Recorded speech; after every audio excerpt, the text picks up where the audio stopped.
శ్రీ మహాగణాధిపతి నమః. శ్రీ గురుభ్యో నమః. ఇంద్రుడు ఇలా ప్రాధేయపడేసరికి మునీంద్రుడు కాస్త మెత్తపడ్డాడు. ఇంద్ర, సంపత్తి మీర అంధుడికి ముక్తి మార్గం కనపడదు. అది జన్మ మృత్యు జరా శోక రాగాలకు బీజాంకురం. మత్తుడి కన్నా మూఢుడు సురామత్తుడు ఉండడు. బంధుగణం అతడిని చుట్టుముడతారు కానీ బంధుత్వాలు ఆప్యాయతలు ఉండవు. విషయాంధుడు విహ్వలుడు మహాకాముకుడు రాజసికుడు అవుతాడే తప్ప ఐశ్వర్య మదమత్తుడికి సాత్విక మార్గం కనిపించదు. విషయాంధులు రెండు రకాలుగా ఉంటారు, రాజసుడు తామసుడు. శాస్త్రజ్ఞానం లేని ధనవంతుడు తామసుడు, శాస్త్రజ్ఞానం ఉన్న ధనవంతుడు రాజసుడు. శాస్త్రంగా కూడా రెండు మార్గాలు చూపిస్తుంది, ప్రవృత్తి మార్గం, నివృత్తి మార్గం. జీవులందరూ మున్ముందుగా ప్రవృత్తి మార్గంలోనే ప్రయాణిస్తారు. దుఃఖాలనే సుఖాలనుకుంటూ పరిణామంలో వినాశదాయకమైనటువంటి జన్మ మృత్యు జరాకరమైన ఈ మార్గంలో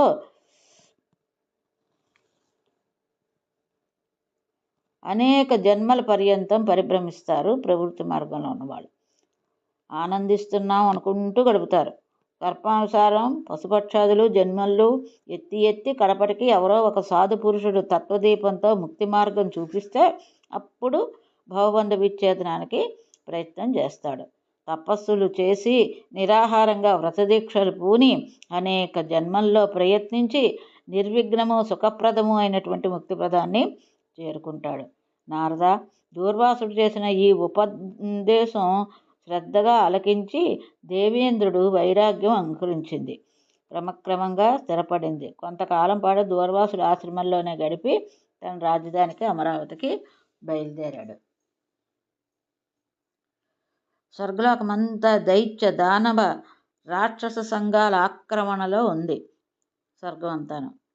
దేవతలందరూ పలాయనం చిత్తగించారు. ఎవ్వరూ కనపడటం లేదు. అయ్యో అనుకున్నాడు. మందాకిని తీరంలో బృహస్పతి కనిపించాడు. నీటిలో నిలబడి ధ్యానం చేసుకుంటున్నాడు. బృహస్పతి తూర్పు ముఖంగా నిలబడి ఉన్నాడు. పరమానందంతో పులకిస్తున్నాడు. ఆనంద బాష్పాలు రాలుస్తున్నాడు.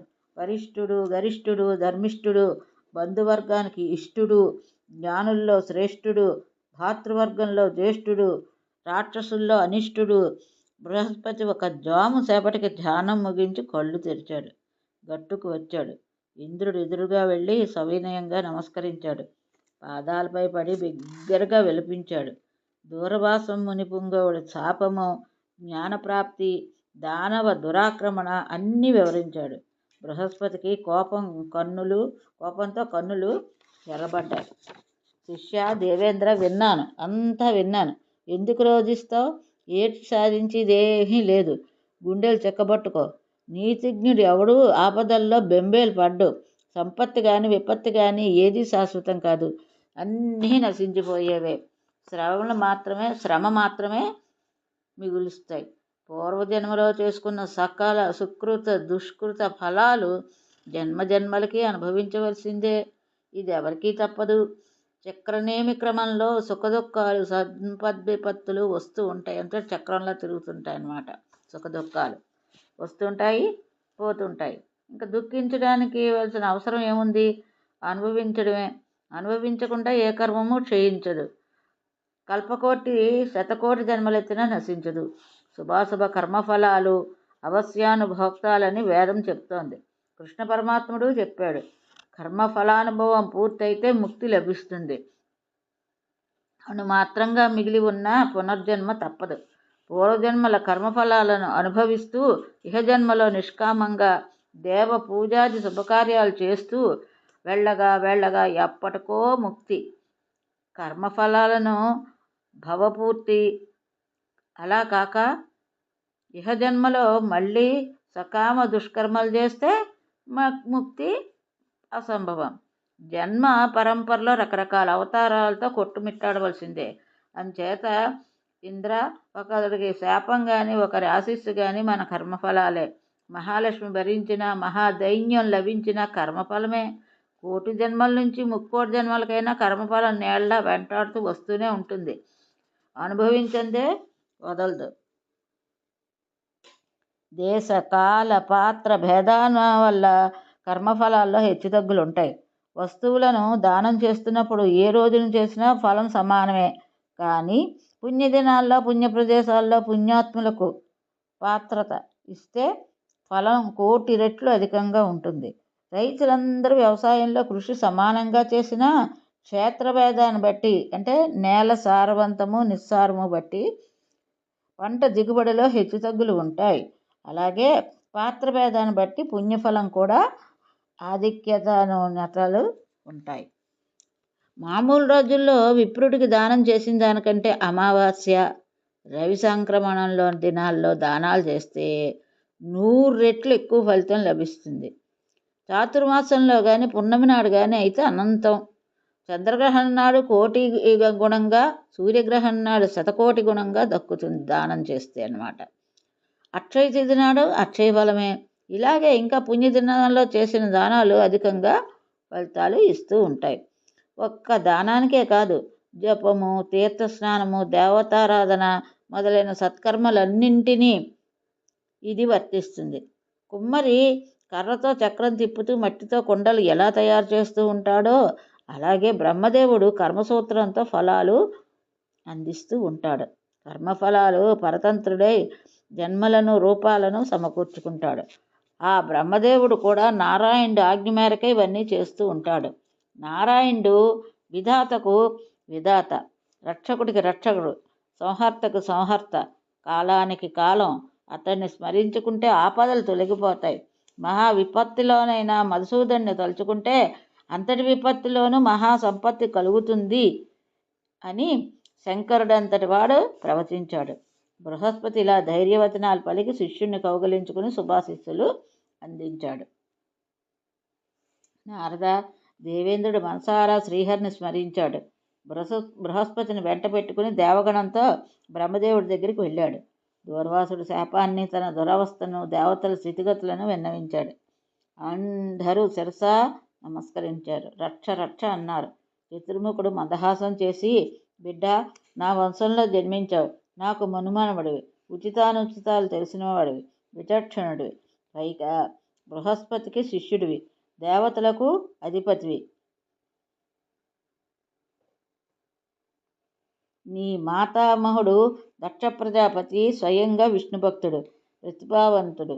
ఇలా కులత్రయంతో పవిత్రమైన వాడు ఎలా అహంకరించగలుగుతాడు? నీ తల్ల పతివ్రత, తండ్రి పరిశుద్ధుడు, మాతామహుడా మాతాలుడు అంటే మేనమామ జితేంద్రియులు. మరి అటువంటి వాళ్ళు ఉండగా ఎలా అహంకృతుడవుతాడు? అసలు ఎలా అహంకరించగలిగావు? దూర్వాసుడిచ్చిన పారిజాతాన్ని, విష్ణుప్రసాదాన్ని ఏనుగు మీదకి ఎలా విసిరేసేయగలిగావు? పైతృక మాతామహ గురుదోషాల వల్ల, మూడింటి వల్ల సాధారణంగా మానవుడు హరిదోషి అవుతాడు. భగవంతుడు శ్రీహరి సర్వాంతర్యామి, సర్వ దేహాల్లోనూ ఆత్మగా ఉంటాడు. అతడు దేహం విడిచి వెళ్ళిపోతే ఆ క్షణంలోనే శవం అయిపోతుంది. ప్రాణకోటిలో నేనే ఇంద్రియాధిపత్యం వహించే మనస్సు శంకరుడు ప్రాణకోటిలో నేనే ఇంద్రియాధిపత్యం అనేది మనస్సు. శంకరుడు జ్ఞానస్వరూపుడు, విష్ణుమూర్తి ప్రాణం, ప్రకృతి దేవి బుద్ధిస్వరూప. నిద్రాది శక్తులన్నీ ఆ ప్రకృతిమాత కళలే. జీవుడంటే భోగ శరీరధారి, పరమాత్మకు ప్రతిబింబం. ఆత్మస్వరూపుడైన ఈశ్వరుడు శరీరం నుంచి వెళ్ళిపోతే హడావిడిగా అందరూ వెళ్ళిపోతారు. మహారాజు ముందుకు కదిలితే పరివారం కదులుతుంది. శివుడు, ఆదిశేషుడు, విష్ణువు, ధర్ముడు, మహావిరాట్ స్వరూపుడు, నువ్వు, నేను అందరం ఆ శ్రీకృష్ణ పరమాత్మ అంశలమే, భక్తులమే. అటువంటి పరాత్పరుడి ప్రసాదంగా నీ చేతికి వచ్చిన పుష్పాన్ని ధిక్కరించావా? ఆ పుష్పంతోనే కదా శివుడు నిరంతరం శ్రీకృష్ణుడి పాదపద్మాలను పూజించేది. అది దూర్వాసుడి చేతుల మీదుగా నీకందితే తిరస్కరించావా? అయ్యయ్యో, ఎంత అపరాధం, ఎంత దురదృష్టం! శ్రీకృష్ణుడి పాదపద్మాల నుంచి నేరుగా జారి వచ్చిన ఆ పారిజాతాన్ని శిరసావహించింది ఏనుగైతే మాత్రమేమి, అదే పరంపూజ్యం. దేవతలం అందరం ముందుగా దాన్నే పూజించాలి. నువ్వు నిజంగా దైవవంచుతివి. దైవమే కదా అన్నింటికన్నా బలీయం. నీ ఇలాంటి దురదృష్టవంతుడిని ఎవ్వరూ రక్షించలేరు. నువ్వు చేసిన పిచ్చి పనికి అలిగి స్వర్గలక్ష్మి ఇప్పటికే వైకుంఠానికి వదిలి వెళ్ళిపోయింది. నీ రాజ్యం రాక్షసుల పాలయ్యింది. పద, అందరం వైకుంఠానికే వెళ్దాం. శ్రీహరిని ప్రార్థిద్దాం, సేవిద్దాం. అతడు కరుణిస్తే నీ అదృష్టం బాగుంటే మళ్ళీ నీ స్వర్గలక్ష్మి నీకు దక్కుతుంది అని అందరినీ వెంటబెట్టుకుని చతుర్ముఖుడు వైకుంఠానికి వెళ్ళాడు. భగవంతుడు, సనాతనుడు, తేజస్వరూపుడు అయిన శ్రీకృష్ణ పరబ్రహ్మను అందరూ దర్శించారు. కోటి గ్రీష్మాదిత్య మండలాల్లా ప్రకాశిస్తున్నాడు. శాంతస్వరూపుడు, ఆది మధ్యాంతరహితుడు, లక్ష్మీకాంతుడు. చతుర్భుజుడైన పార్షదులు సరస్వతీదేవిని సేవిస్తున్నారు. చతుర్వేదాలు భక్తితో కీర్తిస్తున్నాయి. గంగాదేవి పరిచర్యలు చేస్తోంది. బ్రహ్మాది దేవతలందరూ సాష్టాంగ నమస్కారాలు చేశారు. అందరికీ కన్నులు చెమర్చాయి, మైమర్చి స్తుతించారు. ఈ బ్రహ్మదేవుడు వృత్తాంతమంతా విన్నపించాడు. దేవతలు ఒక్క పెట్టున బిగ్గరగా దుఃఖించారు. శ్రీమన్నారాయణుడు తేరపార చూశాడు. దేవతల ముఖాల్లో భయము, దైన్యము తాండవిస్తున్నాయి. కళాకాంతులు లేవు. పదవీచ్యుతులై, వాహన వివర్జితులై, శూన్యదేహాలతో బోసిపోతున్నారు. ఏ బ్రహ్మ, భయపడకు. దేవతలారా, ధైర్యంగా ఉండండి. నేనుండగా మీకు భయం ఎందుకు? మీ లక్ష్మిని మళ్ళీ మీకు సమకూరుస్తాను. అయితే నా మాట కాస్త వినిపించుకోండి. హితము, సత్యము, సారభూతము పరిణామంలో సుఖావహమని చెప్తున్నారు. అసంఖ్యాకంగా విశ్వాలు, ఆ విశ్వాల్లో ఉన్న జనాలు నాకు అధీనులైనట్టే నేను నా భక్తులకు పరాధీనుణ్ణి, అస్వతంత్రుణ్ణి. నా భక్తుడు ఎవరి మీదనైనా అలిగితే నేనింక వారి గృహాల్లో ఉండను. నా లక్ష్మితో సహా వచ్చేస్తాను. దేనికి తిరుగులేదు. ఈ దూర్వాసుడు శంకరాంశ సముద్భవుడు. నాకు అత్యంత ఆప్తభక్తుడు, వైష్ణవుడు, మత్పరాయణుడు. అతడిచ్చిన శాపకం కారణంగా నేను, లక్ష్మీదేవి మీ గృహాలు విడిచిపెట్టి వచ్చేసాం. శంఖధ్వని, తులసి, శివారాధన, బ్రాహ్మణ దేవతార్చన లేని చోట లక్ష్మీదేవి క్షణమైనా నిలబడదు.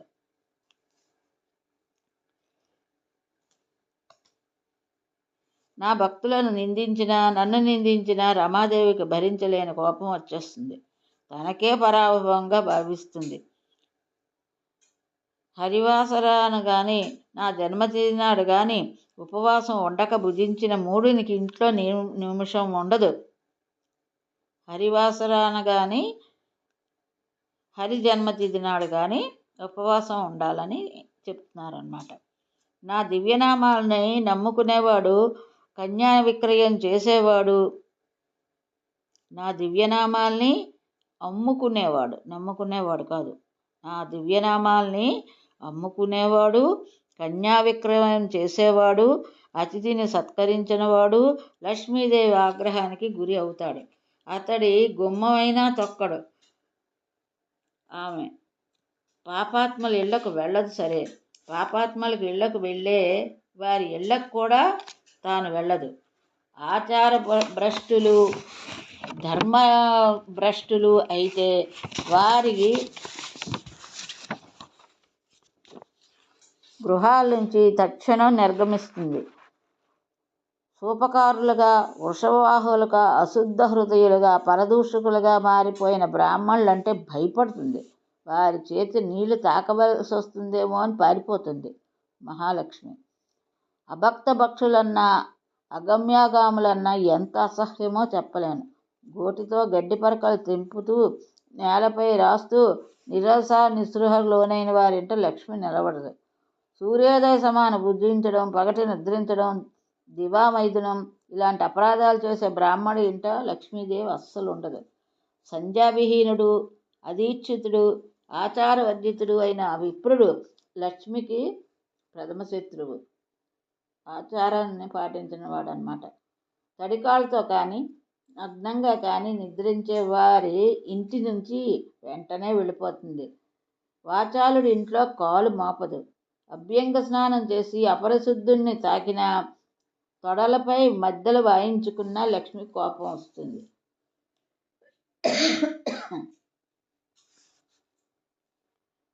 వ్రతోపహాసహీనుడు, విష్ణు భక్తి వర్జితుడు, అశుద్ధి అయితే ఇప్పుడైనా అతడి ఇంట పద్మ ఉండదు.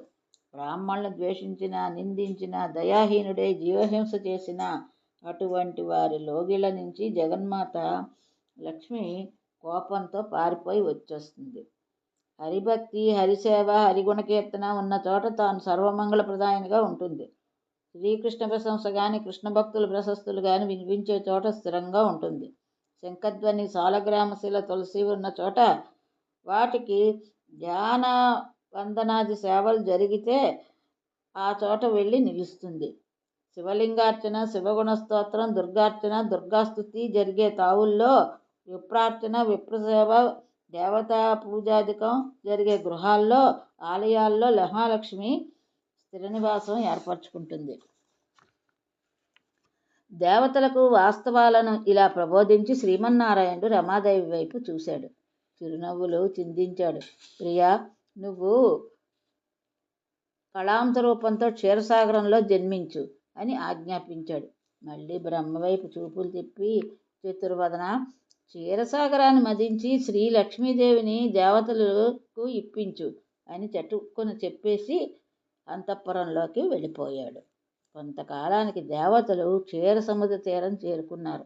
మందర పర్వతం కవరభంగా చేసి, శేషుణ్ణి తాడుగా పూంచి, కూర్మాన్ని చుట్టుగా చుట్టి నిలిపి దేవదానవులు ఇరువైపులా నిలిచి క్షీరసాగర మదనం చేశారు. ధన్వంతరి, అమృతం, ఉచ్చైశ్వర్యం, చింతామణి, ఐరావతం, సుదర్శనం, లక్ష్మీదేవి ఈ క్షీరసాగర మదనంలో ఆవిర్భవించాయి. లక్ష్మీదేవి స్వయంగా వనమాలను తెచ్చి విష్ణుమూర్తికి అలంకరించింది. బ్రహ్మేశానాది సకల దేవతలు లక్ష్మీదేవిని స్తుతించారు. సంతుష్టాంతరంగి అయి వారి గృహాల వైపు క్రీగంట చూపులతో ప్రసరింపచేసింది. అందరూ మునుపటి శోభతో, తేజస్సుతో, ఆభరణాలతో, వాహనాదులతో కళకళలారారు. వారి గృహాల్లో కళాకాంతులు మళ్ళీ వెల్లివిరిశాయి. ఇంద్రుడు తన అమరావతిని, స్వర్గలోకాన్ని స్వాధీనం చేసుకున్నాడు.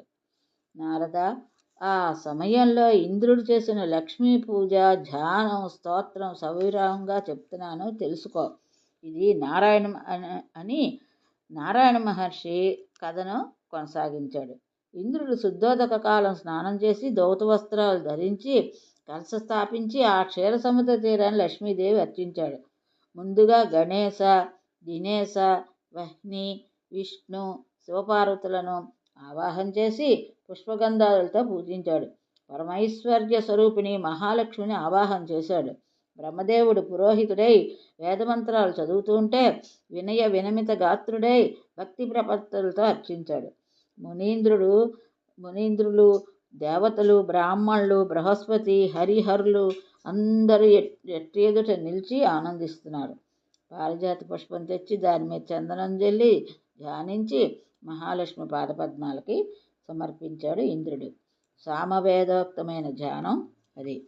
1000 రేకుల తామర పువ్వు దుద్దు మీద కూర్చునే తల్లిని, కోటి శరత్పూర్ణిమల నాటి చంద్రబింబాల కాంతిని అపహరించే పరదేవతను ధ్యానిస్తున్నాను.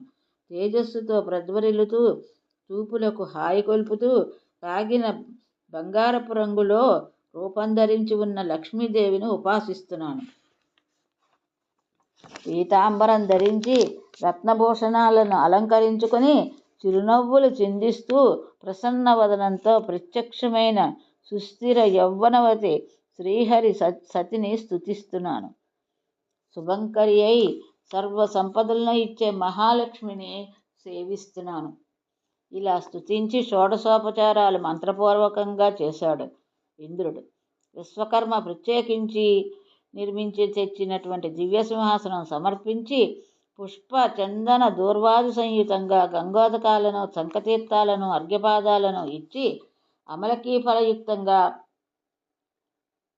సుగంధి పుష్పతైలాన్ని దేహ సౌందర్యవర్ధకంగా సమర్పించి విలువైన పట్టు చీరలు పెట్టి రత్నాభరణాలు ఇచ్చి పరిమళభరితమైనటువంటి ధూపాన్ని ఆఘ్రాణింపజేసి జగచ్చక్షు రూపము తిమిరావహము దీపాన్ని చూపించి గుమగుమలాడే చందనాన్ని జల్లి షడ్రసోపేతమైన అత్యంత రుచికరమైన నైవేద్యాన్ని సమర్పించాడు.